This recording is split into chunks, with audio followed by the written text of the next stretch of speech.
ప్రశస్తమైన దేవుని గణనామానికి మొదటిగా నా హృదయపూర్వక వందనాలు చెల్లిస్తూ ఉన్నాను. దైవజనుల అభిషిక్తులు డాడీకి నా హృదయపూర్వక వందనాలు తెలియజేస్తూ ఉన్నాను. అదేవిధంగా ఈనాటి ఈ యొక్క స్థలానికి దేవుని యొక్క వర్తమానాన్ని అందించడానికి మన మధ్యకు వచ్చినటువంటి దైవజనులు అభిషిక్తులు బాబాయ్కి నా హృదయపూర్వక వందనాలు తెలియజేస్తూ ఉన్నాను. అదేవిధంగా నాకంటే ముందుగా అద్భుతమైన శుభాలు అందించినటువంటి దైవజనులు అభిషిక్తులు మామి గారికి నా హృదయపూర్వక వందనాలు తెలియజేస్తున్నాను. అదేవిధంగా బెథెస్దా సంఘ పెద్దలకు, అదేవిధంగా బెథెస్దాలోని కమిటీస్ మెంబర్స్ అందరికీ కూడా నాకు హృదయపూర్వక వందనాలు తెలియజేస్తూ ఉన్నాను.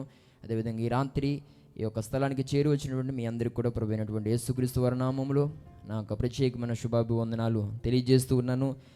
ఆయా స్థలాల్లో ఉండి ప్రతికూలత కారణాల చేత ఈ స్థలానికి రాలేకపోయినప్పటికీ కూడా లైవ్లో ఈ యొక్క కార్యక్రమాన్ని వీక్షిస్తున్నటువంటి వారికి, అదేవిధంగా ఆయా స్థలాల్లో ఉన్నటువంటి బెథెస్దా సంఘ విశ్వాసులై ఉండి ఈ యొక్క లైవ్ కార్యక్రమాన్ని చూసినటువంటి ప్రతి ఒక్కరికి కూడా నాకు హృదయపూర్వక వందనాలు తెలియజేస్తూ ఉన్నాను. అదేవిధంగా చక్కటి సంగీత పరిచయం చేస్తూ చక్కటి ప్రోత్సాహాన్ని అందిస్తున్నటువంటి సోదరులు సురేష్ అన్నకు నా హృదయపూర్వక వందనాలు తెలియజేస్తూ ఉన్నాను. దేవుని స్తోత్రం కలుగును గాక. ఎంతమంది సంతోషంగా ఉన్నారు? రెండు చేతులు ఎత్తేస్తున్నారు చాలామంది. ఓకే, ఒకసారి మీ ప్రక్క వారు వైపు తిరగండి. భోజనం చేశారని అడగండి. అదో ముఖం వేసుకుని కూర్చున్నారు చాలామంది, ఎక్స్పైరీ డేట్ మొఖాలు.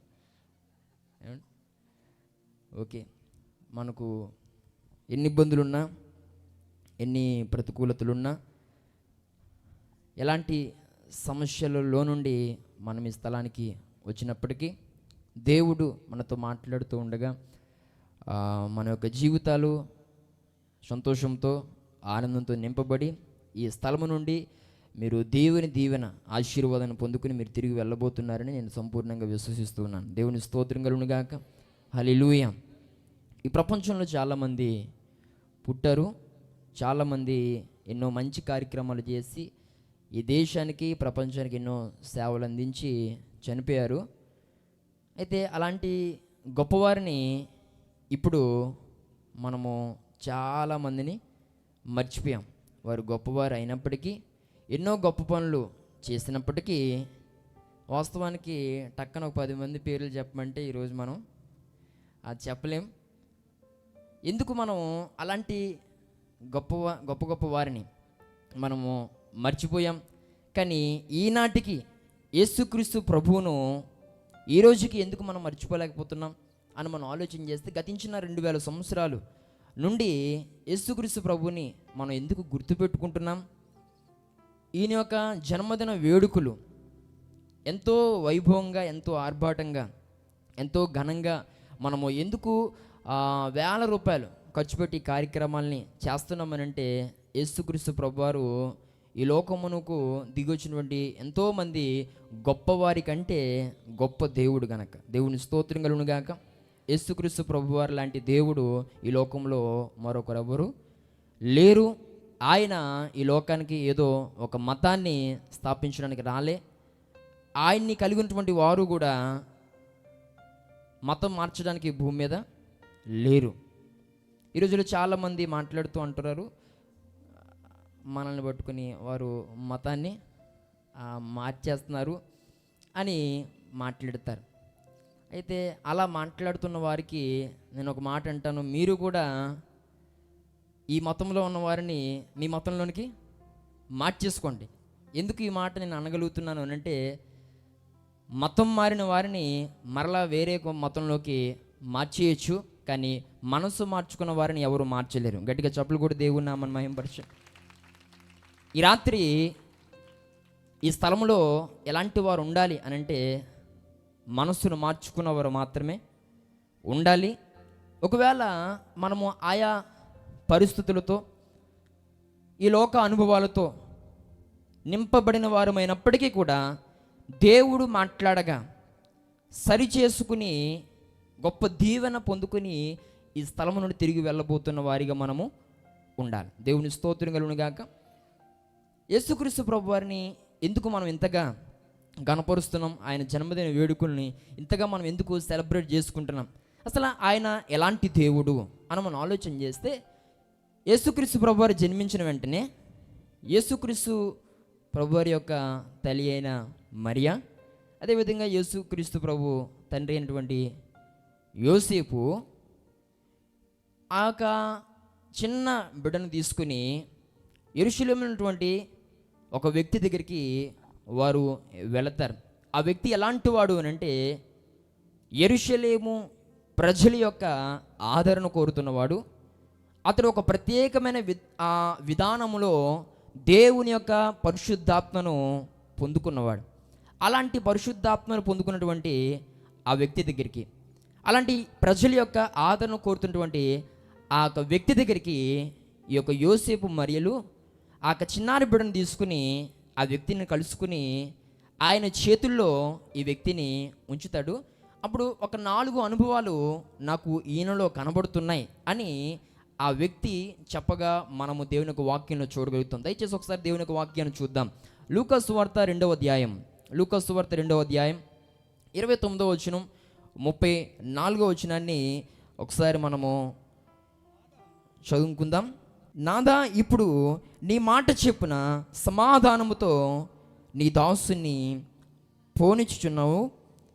అన్యజనులకు నిన్ను బయలుపరచుటకు వెలుగుగాను, నీ ప్రజలైన ఇశ్రాయేలునకు మహిమగాను నీవు సకల ప్రజల ఎదుట సిద్ధపరచిన నీ రక్షణ నేను కన్నులారా చూచి తిని అనేటువంటి మాట ఇక్కడ మనము చూస్తున్నాం.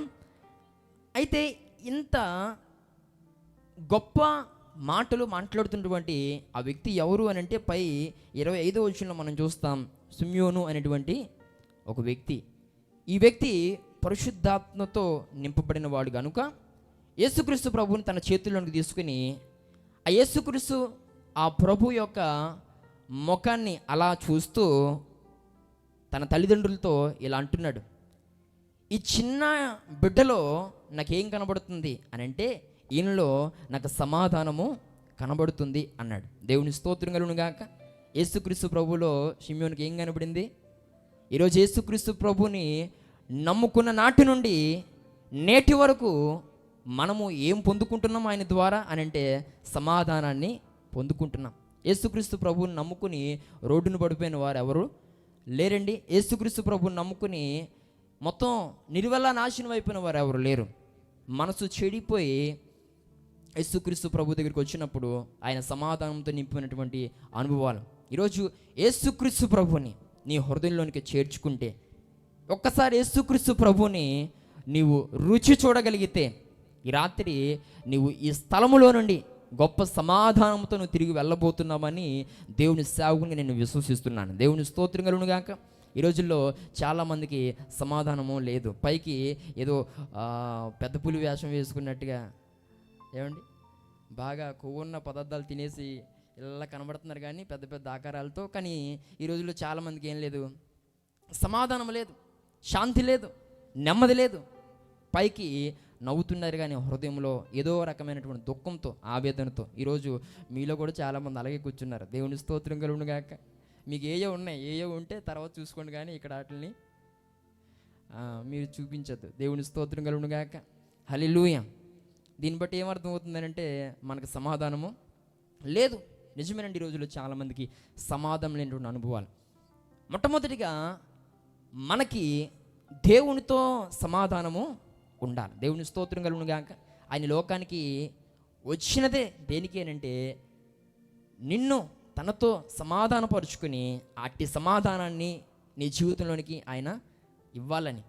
ఈ రోజుల్లో ఎందుకు మనము దేవునితో సమాధానము కలిగి జీవించలేకపోతున్నాం అని అంటే, దేవునికి మనకి మధ్య శత్రుత్వం అనేది ఎప్పుడు ఏర్పడుతుంది అని అంటే, ఆయన చెప్పింది ఒకటి, మనం చేసేది ఒకటవుతున్నప్పుడు దేవునితో మనకు శత్రుత్వం అనేది ఏర్పడుతుంది. తద్వారా మన సమాధానాన్ని కోల్పోతాం. ఈ రాత్రి ఒకవేళ నీ జీవితంలో ఏమైనా అలాంటి అనుభవాలు, దేవుడు వాక్యం వింటున్నప్పటికీ, దైవజనులు హెచ్చరిస్తున్నప్పటికీ, ఆయా సందర్భాల్లో ఇది తప్పు అని తెలిసినప్పటికీ కొన్ని పనులు చేస్తున్నావే, దీని ద్వారా నువ్వు దేవునితో శత్రుత్వాన్ని ఏర్పాటు చేసుకుంటున్నావు, తద్వారా నువ్వు సమాధానాన్ని కోల్పోతున్నావు. ఒకవేళ ఈ రాత్రి ఈ స్థలానికి వచ్చినటువంటి నీ జీవితంలో సమాధానాన్ని కోల్పోయినటువంటి పరిస్థితులు ఉంటే ఈ రాత్రి మరలా నీవు దేవుని ఎదుట క్షమాపణ అడిగి, ప్రభువా ఈ క్రిస్మస్ వేడుకలో నాతో మాట్లాడు, ఇక నుండి నీవు చెప్పినట్టుగా నేను జీవిస్తానని దేవునితో మనం ఒక బలమైన తీర్మానం తీసుకుంటే అది మనకు దీవెన, ఆశీర్వాదం. దేవుని స్తోత్రం కలుగును గాక. రెండవదిగా పిల్లరా, మనకు ఎందుకు సమాధానం లేదు అని అంటే ఈరోజు మనుషులతో శత్రుత్వం. ఈరోజు మనుషులతో ఎందుకు శత్రుత్వం ఏర్పడుతుందని అంటే ప్రేమ లేని కారణం వలన. ఈ రాత్రి నా మాట్లాడుతున్న ప్రియ సహోదరి సహోదరుడు యేసుక్రీస్తు ప్రభువారు ఈ లోకంలోకి వచ్చి నిష్కారణంగా ఆయన అందరినీ ప్రేమించాడు. ఈరోజు ఒకటే గుర్తుపెట్టుకోండి, ఒకరిని మనం సరిగా ప్రేమించలేకపోతున్నామనంటే ఏవో ఒకటి రెండు చిన్న చిన్న కారణాలు ఏవో ఉండొచ్చు మనకి. కానీ నేను అంటాను, దేవుడు మనల్ని కూడా ప్రేమించకపోవడానికి దేవుని దగ్గర కూడా మన విషయంలో ఎన్నో కారణాలు ఉన్నాయి.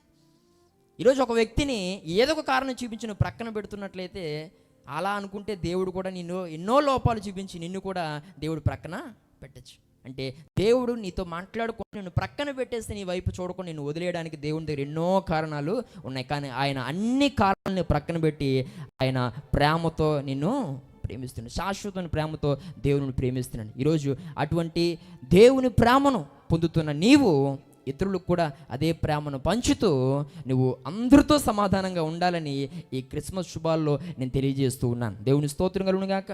మూడవదిగా, మనకు మనమే శత్రువులం. ఒకటి దేవునితో శత్రుత్వం, తద్వారా సమాధానం లేదు. రెండవది మనుషులతో శత్రుత్వం, తద్వారా సమాధానము లేదు. మూడవదిగా ఎవరితో ఎవరికి శత్రుత్వం? అందుకే మనల్ని మనం కొట్టుకుంటాం. దేవుని స్తోత్రం కలుగును గాక. అందుకే మనల్ని మనం కోసేసుకుంటాం బ్లేడ్లతో కదా. అందుకే మనల్ని మనం ఇబ్బంది పెట్టుకునే ప్రయత్నం చేస్తాం. ఈ రాత్రి నా మాట్లాడుతున్న ప్రియ సహోదరి సహోదరుడు, మనకి ఎందుకు ఎప్పుడు శత్రుత్వం ఏర్పడుతుందనంటే మనసు చెప్పేది ఒకటి, శరీరం చేస్తున్నది ఒకటైనప్పుడు ఖచ్చితంగా మనమే ఏమైపోతాం?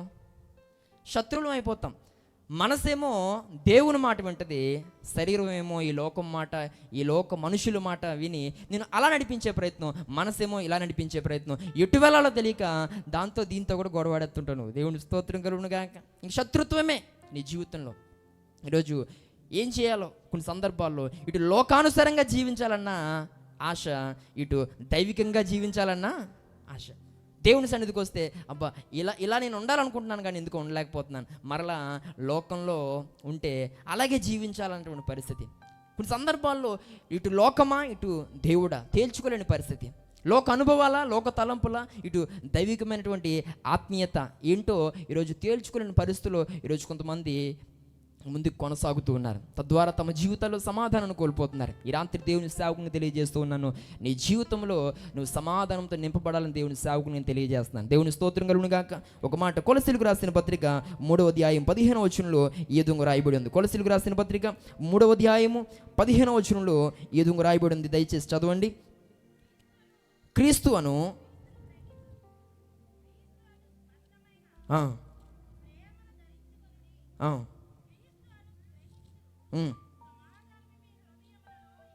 క్రీస్తు అను సమాధానమును మీ హృదయంలో ఏలుచుండనీయుడి. దేవుని స్తోత్రం కలుగును గాక.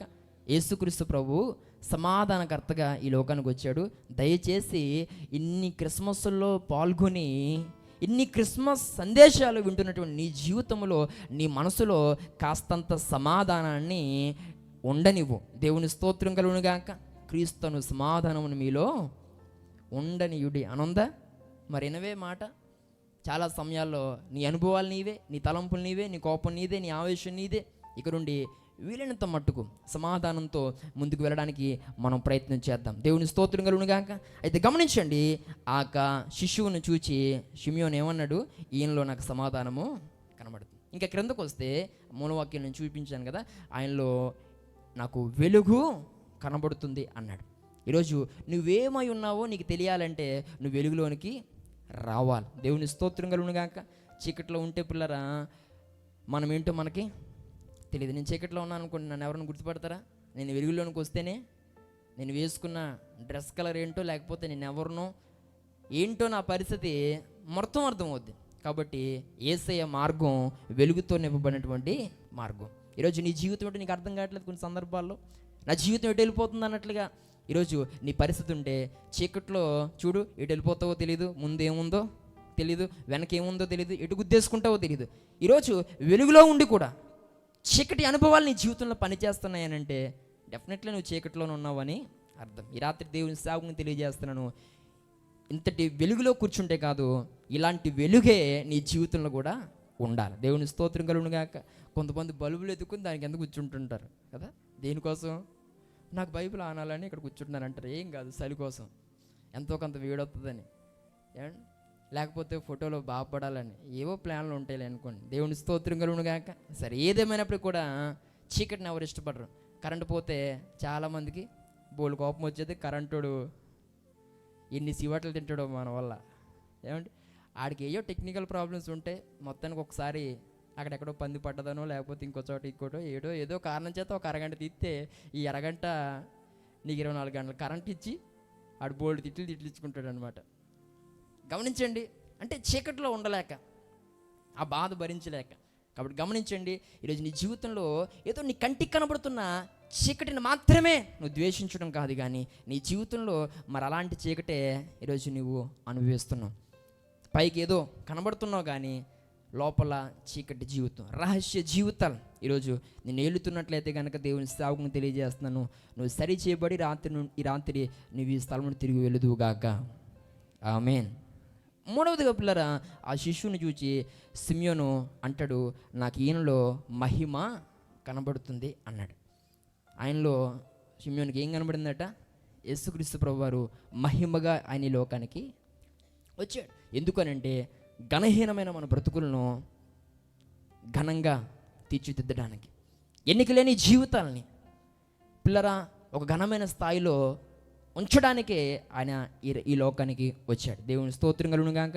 ఆయన లోకానికి దీనుడిగా వచ్చినంత మాత్రాన నిన్ను అలాంటి స్థితిలో ఉండనిస్తాడు అనేది దాని భావం కాదు, కానీ ఈరోజు నీ పరిస్థితి ఏదైనప్పటికీ, నువ్వు ఎలాంటి స్థితిలో నువ్వు ముందుకు వెళ్తున్నప్పటికీ, కొన్ని సందర్భాల్లో గౌరవము పొందుకోలేనటువంటి పరిస్థితి, ఎలుచున్న చోటనల్లా అగౌరవపడుతున్న పరిస్థితి, అనేకుల చేత నిందించబడుతున్న పరిస్థితి, అనేకుల చేత ఏలెత్తి చూపబడుతున్న పరిస్థితి, ఎవరు పడితే వారి చేత ఏదో ఒక మాట అనిపించుకునే పరిస్థితి, కొన్ని సందర్భాల్లో నాది ఒక జీవితమేనా, నాది ఒక బ్రతికేనా అనేటువంటి ఆలోచనలు ఈరోజు కొన్ని సందర్భాల్లో నీ జీవితంలోకి వస్తున్నట్లయితే ఈ రాత్రి దానికి దేవుడు సమాధానం ఇస్తూ అంటున్నాడు, నేను నిన్ను మహిమపరుస్తాను. దేవుని స్తోత్రం కలుగునుగాక. నేను నిన్ను ఘనపరుస్తాను, అనేకుల ఎదుట నీకు స్థానాన్ని స్థిరపరుస్తాను, అనేకుల మధ్య నేను నిన్ను నిలబెడతాను అని దేవుడి రాత్రి సెలవిస్తున్నాడు. దేవుని స్తోత్రం కలుగునుగాక. ఆయన లోకానికి వచ్చిందే ఎందుకు అనంటే, ఇక్కడున్న నిన్ను దేశం యొక్క ఉన్నత స్థలములపై దేవుడు నిలబెట్టడానికి. గట్టిగా చప్పలు కూడా దేవుడి నామమును మహిమపరచండి. ఇక చివరిగా షిమియోను అంటాడు, ఆ శిశువుని చూచి నాకు ఈయనలో రక్షణ కనబడుతుంది. నాకు ఈయనలో ఏం కనబడుతుంది? రక్షణ కనబడుతుంది. ఇదే రక్షణ దినము, ఇదే మిక్కిలి అనుకూలమైన సమయం. ఈ క్రిస్మస్ కార్యక్రమాల్లో పాల్గొంటున్నటువంటి నీ జీవితంలో ఎలాంటి అనుభవంతో నువ్వు నింపబడాలి అని అంటే, రక్షణ అనుభవంతో నీవు నింపబడాలి. ఇది రక్షణ పొందేటువంటి సమయం. క్రిస్మస్ అంటే చాలామంది ఏమండి ఇలా ఆనందంతో ఉండేటువంటి సమయం అని, లేదంటే ఏవో కొన్ని డ్యాన్స్ పాటలు వేసుకుని సంతోషించే దినమని, లేదంటే 5 కేజీల కేకో లేకపోతే మొత్తానికి తినే దినమనో, సంతోషంతో ఆనందంతో గంతులు వేసే దినమని మనం అనుకుంటాం. అయితే క్రిస్మస్లో ఇవన్నీ భాగమే కావచ్చు, కానీ నిజంగా రక్షణ పొందుతున్నామా అనేది మనం ఆలోచన చేయాలి. దేవుని స్తోత్రం కలుగునుగాక. కాబట్టి రాత్రి ఒకవేళ ఈ స్థలంలో ఎవరైనా రక్షణ పొందిన వారు ఉంటే, ఇదే ఒకవేళ దేవుడు నువ్వు రక్షణ పొందకపోతే ఈ డిసెంబర్ నెలే నీ జీవితానికి చివరి నెలేమో. దయచేసి నువ్వు రక్షణ పొందుకుని నూతన సంవత్సరంలోకి ప్రవేశించు. దేవుడు ఖచ్చితంగా నీ జీవితంలో గొప్ప కార్యాలు, ఇప్పుడు ఎలాంటి మాటలైతే మనం విన్నామో, ఇంకా తర్వాత ఎలాంటి మాటలైతే తదుపరి వినబోతున్నామో, అట్టి ఆశీర్వాదాలు, అట్టి దీవెన నువ్వు రక్షణ పొందిన బిడ్డవైతే ఖచ్చితంగా దేవుడు నీకు నీ కుటుంబానికి అనుగ్రహిస్తారు. అటు కృప సహాయం దేవుడు మనకి మన కుటుంబాలకి రాత్రి అనుగ్రహించునుగాక. ఆమేన్.